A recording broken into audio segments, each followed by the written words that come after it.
Hey everyone, thanks for dropping by. Bronze Dragon here. A couple days ago, I dropped an episode discussing the app Scrambly, which has been gaining a lot of traction in the play to earn space lately. One of the features I highlighted, and honestly, one of my favorite features, was the walk to earn mechanism. The episode was really from an iOS perspective because, well, that's what I use. I don't have an Android device to test the app on. So I figured the app would be pretty much the same on both.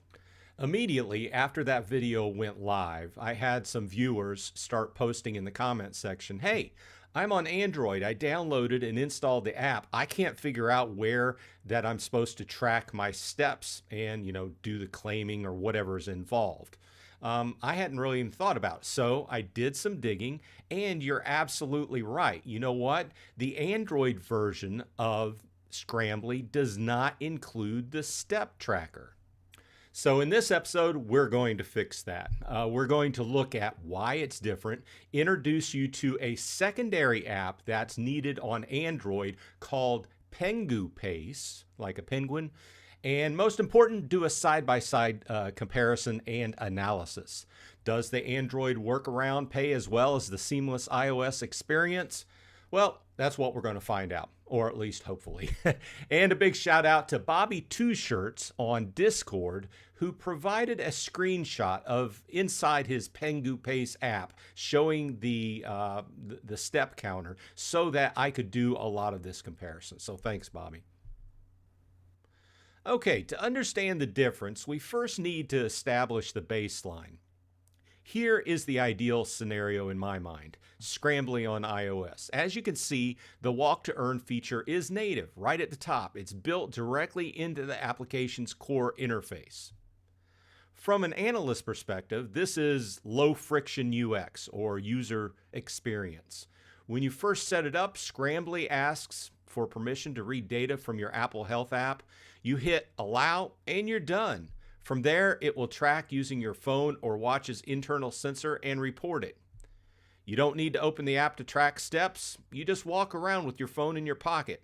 At the end of the day, or whenever you open Scrambly, it syncs with Apple Health, sees you walked 8,000 steps or whatever you walked that day. You then have to claim each individual milestone by clicking the button to retrieve your 10 coins at a time. It's semi-passive income in the app's ecosystem because, well, you do have to walk and you do have to remember to open the app and claim the coins at least once a day, but it works exactly how I feel that a walking app should work. Now, I don't have and I couldn't find a screenshot of Scrambly on Android, but I'm going to imagine that it looks very much the same as Scrambly on iOS, just without the whole walking app at the top. So that's where I'm getting to this. To earn for steps on Android within this ecosystem, you need a completely separate app. It's called PenguPace Rewards for Steps, and it gets a pretty good rating on the Google Play Store. I'm not saying it's perfect because you can read the details and the replies on it, but it gets very good ratings. 4.4 out of 5 stars out of 5,500 reviews. Some of the off ratings say maybe it has a little bit of a problem tracking the actual number of steps you have, but you can read through it and analyze it yourself. But this is the app you're going to need. Now, this is where the friction increases a little bit. As a user, you now have to manage 2 applications to achieve what iOS users do with one. Is it a whole lot extra? No, probably not, but it is worth noting. And just like Scrambly on iOS needs Apple Health, PenguPace on Android needs Google Fit. You have to download PenguPace, grant it permissions to see your physical activity, and ensure your Google Fit is accurately tracking you. So here's the critical operational difference. As I mentioned earlier, on Android, you are walking to earn points inside PenguPace, not Scrambly directly. PenguPace becomes your step point wallet, so to speak.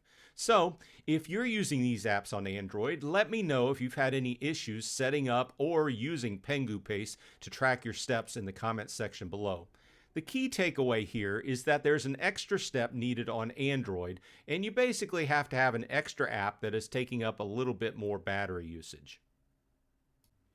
First, the earning mechanic, and it works pretty much the same both ways, except for it's just a different term. On iOS, it's direct conversion steps equal Scrambly coins. On Android, it's steps equals PenguPace points. That is a tongue twister. Say that 5 times fast. Either way, you can convert those to money. Next, and crucial, the conversion rate and daily caps. Almost every walk to earn app has a cap. They are not going to pay you for walking a marathon every day. Earning is the same in both Scrambly for iOS and PenguPace for Android. Every 2,500 steps gets you 10 coins or points. This goes up to a max of 20,000 steps per day, which would net you 80 coins per day. But there seem to be a frequent special deals going on where you can increase what you're earning, more or less different types of challenges. Please like and subscribe if you found this helpful, and I'll leave a link above if you didn't catch my previous episode where I go into Scrambly in more detail. This has been Bronze Dragon. I hope everyone on your side is happy and healthy, and hey, I wish you happy walking.